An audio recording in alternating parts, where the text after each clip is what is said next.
After the demise of Britain's longest-serving monarch, Queen Elizabeth II, at the age of 96, her son, 73-year-old Prince Charles, is all set to step into her shoes. No date, however, has been decided for his coronation yet. The to-be king is known to be the face of the modernization of the monarchy, as he is the first British royal to not be homeschooled, and also to have a university degree. In this video, we are going to discuss Prince Charles is now King Charles II. The video is going to be amazing, so make sure you stick to the end. Before starting the video, be sure to smash the like button and subscribe to never miss out on any of our videos. The nation is in mourning following the death of Her Majesty the Queen, who died at her home in Balmoral aged 96 on Thursday, 8 September. The accession of King Charles II to the British throne has renewed calls from politicians and activists in the Caribbean to remove him as their head of state. The throne is passed to her eldest son, Prince Charles, who will now be known as King Charles II. Charles held his first in-person audience as king with Prime Minister Liz Truss on Friday afternoon at Buckingham Palace, the official London residence of the sovereign. All rights and responsibilities of the crown now rest with King Charles II. Around 200 of the current Privy Councillors attended the proceedings in London on Saturday, including many former prime ministers and other senior politicians. The Privy Council is the oldest functioning part of Britain's government, dating back almost 1,000 years. For the first time in the Accession Council's long history, the two-part ceremony was aired live on television Saturday.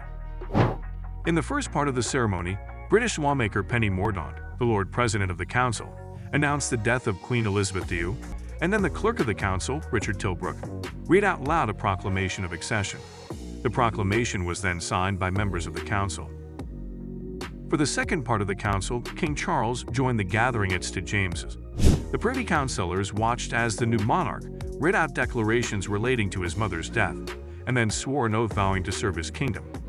Pledging to follow his mother's inspiring example, Charles said he was deeply aware of this great inheritance and of the duties and heavy responsibilities of sovereignty, which have now passed to me. I know how deeply you and the entire nation, and I think I may say the whole world, sympathize with me in this irreparable loss we have all suffered, he said of the Queen's passing. The new king then vocally approved a number of orders, including declaring the still unconfirmed date of his mother's funeral a national holiday. It is expected to be held on or around September 19. He became head of state, not just in the UK, but in 14 other Commonwealth realms, including Australia and Canada. He will become head of the 56-member Commonwealth, although that is not a hereditary position after his succession to the role was agreed upon by Commonwealth leaders at a meeting in London in 2018. He has become head of the British Armed Forces, the Judiciary, and the Civil Service, and he is the Supreme Governor of the Church of England. He is the Fount of Honor, which means all honors, such as knighthoods, will now be given in his name. The United Kingdom does not have a codified constitution, so the role of the monarchy is defined by convention rather than law.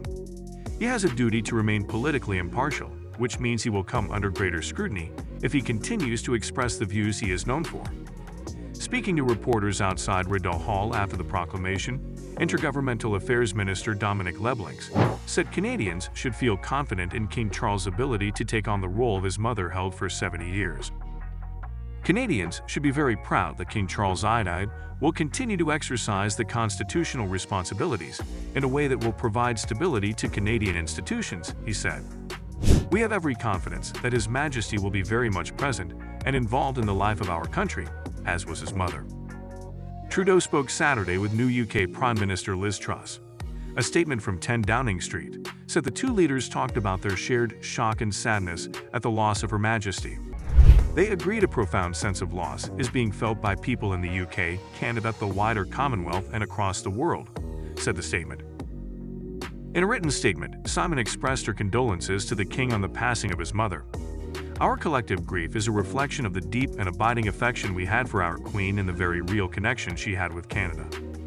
On behalf of all Canadians, I offer my sincerest condolences to His Majesty the King, she said. The proclamation is simply recognizing what's already occurred in law. Carleton University professor Philippa Lagasse told CBC Radio's The House. Let us know your opinion in the comments section below. This was all for today. Hope you liked the video. Do not forget to subscribe to our YouTube channel. Stay safe, and we will be back soon with another video.